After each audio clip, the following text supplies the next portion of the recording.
Jack could fully admit that he'd had his ass kicked a lot since he'd come to this world. First by men, and then by yin.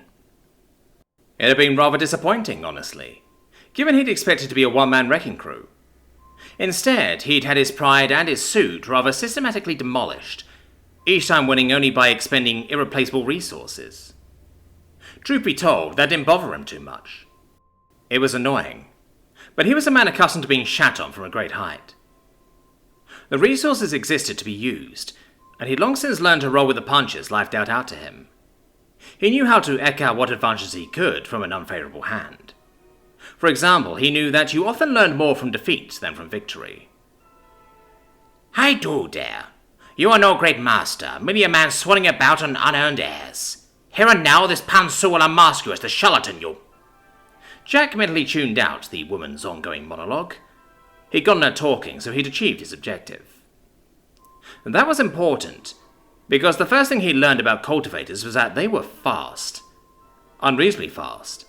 Worse, they hit hard too. Float like a delivery drone, sting like an enforcer drone and all that, he thought. So, if you were going to take one down efficiently, it was best done by placing them in a position where they couldn't move, or by taking them by surprise. Which was easier said than done given their enhanced senses, but doable. Because they were easily distracted. All he'd had to do was make a show by shattering a few floorboards with his foot, before making some big proclamation, and now the woman was talking his ear off. Which was good, because that way no one would notice the microbot sliding down his pant leg, and slithering under the floorboards through the hole he'd just made. Pan's ongoing droning was more than up to the task of masking the clicking of his little beauties, as they gathered directly underneath each of the women across from him. "Back to my mother in chains, as is befitting of one who would forget his station in... Ah!" The room was filled with surprised shrieks, as black glistening tentacles ripped up for the floorboards to grip the cultivators by their ankles. Even as he lifted the cultivators into the air in an attempt to arrest their locomotion, he could feel the bonds between his bots straining, as the cultivators tugged or slashed at their captors. Fortunately for him, it was hard to get a good kick or slash in when you were being shaken like a rag doll, while also occasionally being slammed into the nearest hard surface. Indeed, in moments, most of the surviving furniture in the room had been reduced to little more than kindling by high-speed collisions with the bodies of shrieking cultivators. "Hold your fire," he instructed to any of the more jumpy militia members behind him. "I've got this well in hand." As he demonstrated by smashing Pan into both the ceiling and the floor, repeatedly. To her credit, her fling was much more directed than her friends, as she hacked at the tentacle wrapped around her limb with a vengeance. Unfortunately for her, as stated, the microbots weren't weak, nor was her current predicament well suited to giving her a good angle on the thing, as she was flung about with bone-shattering force. Of course, what would have been bone-shattering for mortals was merely bruising for cultivators. Fortunately, there was still more than enough to knock the fight out of most of them. "So easy," Rem murmured from his side, as he used one poor woman as a particularly bloody mop. Jack shrugged. As a crafter, if you're going into a fight where the outcome is unknown, you're fucking up. "If you know your enemy and know yourself, you need not fear the result of 100 battles, Ren echoed, with the tone of someone that was quoting something. Whatever it was, it sounded wise. He'd have to ask where it came from. He had certainly tried to apply a watered-down version of that maxim, the last 2 times he clashed with cultivators. Each time he supposed his weakness was that he hadn't truly known his enemy and suffered for it. This time, though, well, he liked to think he was gradually going to understand cultivators. Which was why he was keeping a wary eye out for any of them getting a sudden power-up. Not that it seemed likely. Most had gone quite limp and were doing little more than moaning. The only one still trying was the leader. She wasn't about to. "Enough!" she screamed, the bonds of the tentacle holding her coming apart from some unseen force. And there's the power-up, he thought. He'd been expecting it, though, and he was already marshalling his microbots away from the limp bodies of her friends, to form a wall between him and her. One with strategically placed holes. Murder holes. "Guns up," he called. It says something about Gao's selection of his personal guards, that they didn't hesitate at all to react to the sudden change in circumstances. Between one blink and the next, the barrels of 12 rifles were slotted for the holes in the black shimmering wall that had neatly bisected the entirety of the inn. Pan was fast, but in an enclosed space like this, one of his people would hit. A shame, really, he thought, as she leapt to the wall in a rage, sword raised high. I'd been rather hoping to take everyone alive. A bunch of cultivators would be useful as bargaining chips for him, especially now that he actually had the means to contain them. Of course, that was still theoretically an option for him. He could feel the comforting weight of his taser in his hand, and the presence of his microbots in his mind, but he wasn't about to risk it. Safety first, he thought, as he got ready to instruct his people to fire. Fight! The words had only just begun to leave his mouth, when Pam was blasted from the side by a column of lightning so bright that Jack was left blinking spots from his vision. Though his discomfort was less than nothing compared to Pan's, whose smoking form slammed into the wall of the inn with a crack and went limp. Immediately his heart went into overdrive as he searched around for the presence of the Magistrate, or failing that, wherever the hell that blast had come from. He found nothing, though, just the presence of his guards, a wary wren, and a whole bunch of downed and moaning cultivators. If you are looking for the much-storied leader of this fair city, I'm afraid she's not here. A voice spoke with a strange accent. It sounded almost French. There's only me. Jack blinked as on the other side of the wall, he found a woman sitting there who had definitely not been present a moment ago. Nor was the chair she was oh so casually sitting on. I thought I was immune to this invisible mumbo-jumbo. To her right, Wren's eyes widened before a scowl fell over her features. Magister, she muttered in a voice so low, he had a feeling it wasn't truly meant for his ears. Unwillingly, Jack's eyes flitted between the black-robed and hooded woman and the still form of Pen. Not that I'm ungrateful for the aid, even if I had this well in hand. Is the girl you just hit alive? He asked, deliberately keeping any of his discomfort from showing. As a hidden master, he was supposed to be above that kind of thing. Under her hood, the woman's shadow features tilted to the side, a single pale hand coming up to touch her chin. She should be. The woman's tone was remarkably blasé about the alternative, unless the locals are weaker than I've given credit for. Locals, Jack thought. Was this woman from out of town? A cultivator from another city? Wren said independents were rare, so does that mean she's affiliated with the Imperial Army? Check on her, he instructed Wren, keeping a wary eye on the mystery woman, even as he opened a person-sized hole in the wall he directed. He didn't miss the way the stranger perked up a bit to the formation of the doorway, evidently interested in his microbots. Wren kept a wary eye on the woman, even as she moved to place a hand on another woman, who moments ago had been trying to kill them all. She's alive. Wren withdrew her palm, though she would need a healer to remain that way. That was good. Their bargaining chip was still more or less intact. He'd have hated to walk away from this clusterfuck with nothing more than complications to show for it. Unlike his last prisoner, he'd tried to keep this one alive. Back at the compound, they had something called key restraining collars, and they would hopefully make that possible. Then it seems you have my thanks for your aid, Jack said, turning his attention fully back to the woman. It rather gratified him to note that while his guards weren't aiming at the stranger, they had also not withdrawn their rifles from the murder holes either. Gal selected good people. I'm sure it was unneeded. The robed stranger waved a hand dismissively, her strange accent flaring. You and your peculiar golem had it well in hand. Golem? Wren returned to his side, pen slung over one shoulder.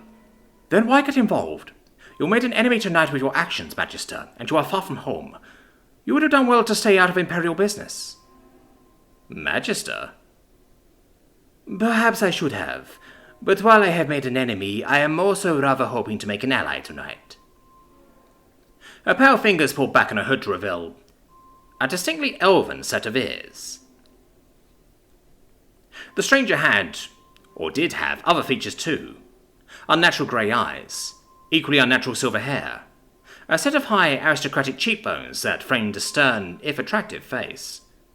Of course, neither Jack nor the guards with him had long to stare before Wren got rather insistent that they all leave before more members of the Silver Paw showed up. Something Jack had no issue agreeing to. They bundled up the groaning bodies of the downed cultivators and gone the hell out of there. They even took Pius' corpse, though he had no idea what he was going to do with it. Bury it? He shook his head dismissively as Wren and their new guest followed him into the meeting room. As leery as he was for bringing an unknown back to his fortress, it was also where he was most secure. They hadn't had the opportunity to talk on the way back. Elwin, as she'd introduced herself, had a horse, while he'd rode in the carriage. Wren had flitted ahead, jumping across rooftops, to get the preparations ready for their new guests, before they arrived back at the compound. The cultivator had only reunited with them while he'd been guiding Elwin to the drawing room. As the elven woman took in her surroundings, Jack took the opportunity to look at her. Really look at her, now that he had some decent lighting to work with. Under the robe she wore, she had some distinctly medieval-looking garbs. A black dress lined with fur around her neck. The material of the dress was quite thick. Whether that was for warmth or armor, he didn't know. It looked like it was intended for colder climates than here, though, or was perhaps designed that way for the long sea ride she had presumably taken to get here. He assumed she came by sea because they'd just been near the docks and Elwin definitely wasn't local. Even Wren, for all her classically Nordic looks, had some Asian ancestry in her line somewhere, giving her just a hint of Eurasian features to her appearance. By contrast, the elf in front of him was pure Caucasian? Does Caucasian still count if we're talking about an elf? Hell, does Asian count when you're talking about animal people? He shook his head. The point was, he definitely didn't see any imperial classic in the elf woman's genealogy. He'd also definitely not forgotten that she called his microbots a golem rather than a spirit beast. Combined with the fleeing lightning thing and what Wren had called her, well, he had a rather damning suspicion brewing up within him. It didn't help that she'd summoned an honest to God's raven from somewhere on the ride over, one that now sat primly on her shoulder. Wasn't this supposed to be mystical China, with kung fu wizards and animal people?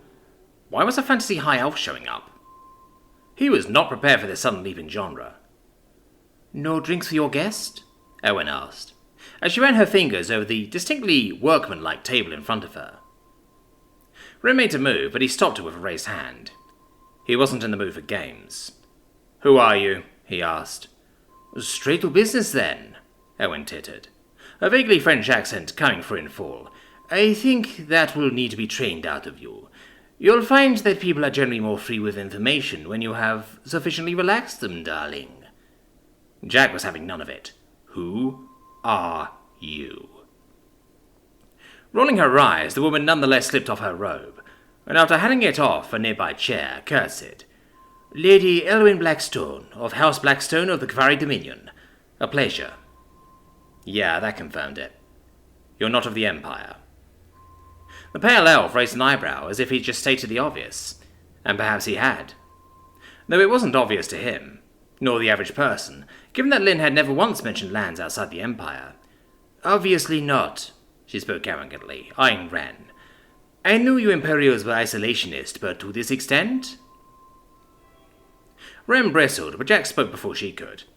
"I'm an outlier. Almost an outsider myself in these lands. So tell me, what is the Kvari Dominion?"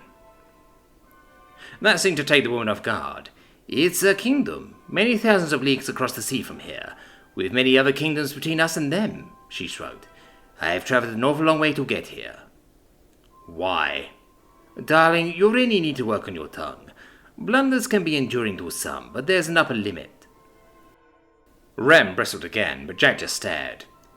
"Why?" The elf seemed to deflate, disappointed that he refused to engage with her. "To meet you, or rather a man like you." "Like me how?" She cocked her head. "Gifted with noble blood, obviously, and unmarried, which is harder than one might think.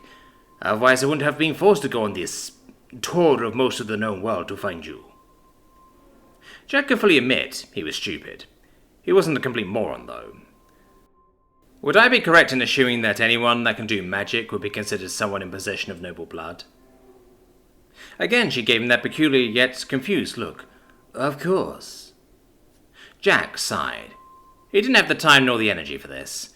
He had enough local problems without including this outlander. "Can this wait until morning?"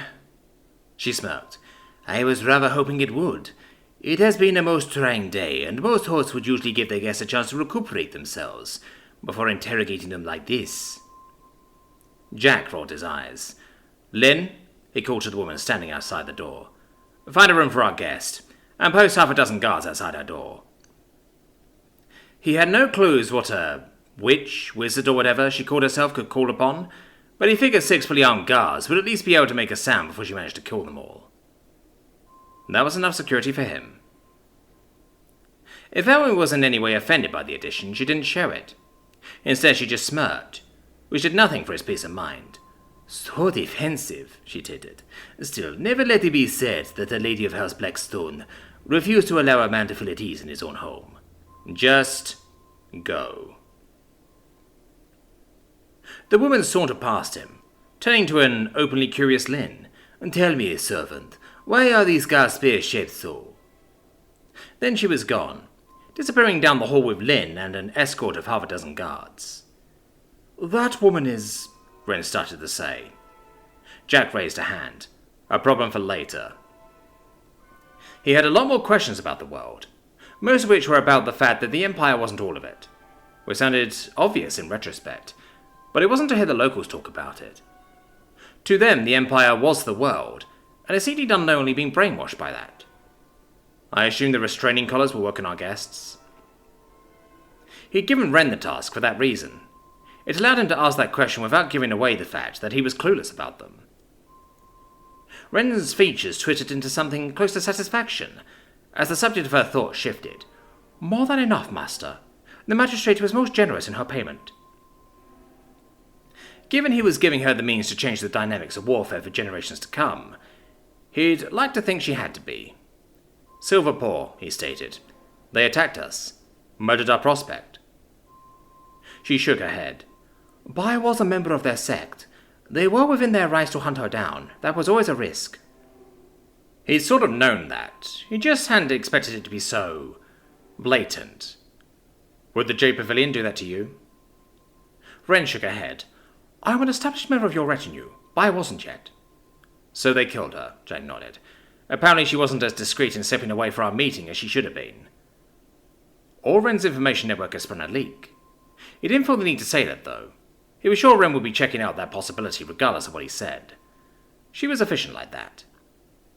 Which was part of why he didn't know whether Wren was sadly shaking her head because of Bai's death, or because she had failed to acquire an asset for them.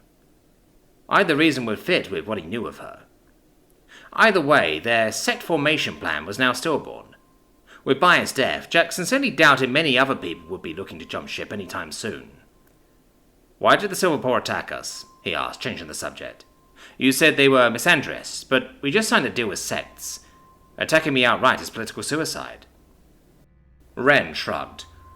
"I couldn't begin to guess the logic of Pan, master, beyond what she said before you so easily dealt with her. It is possible that this attack was merely a product of opportunity and youthful exuberance combined." Jack twitched to the thought. Is that kind of thing common? He felt stupid almost the moment he asked the question. He didn't even give Wren a chance to answer, saying, "Fuck it. We'll sort all this out tomorrow." He'd been tired even before this clusterfuck happened. Everything that had happened since had only exasperated that. "As you wish," Wren bowed. Tomorrow would be an interesting day, though. As he let Wren follow him out to the drawing room, ignoring her small blush as he guided her back to his room, he found that one small thought brought a smile to his face. After all, the only question now was whether he'd be offloading his hostages onto the Magistrate, or Shui for punishment. Both had ample reasons to punish the Silverpaw for the youth's actions. Yes, tomorrow will be very interesting, he thought.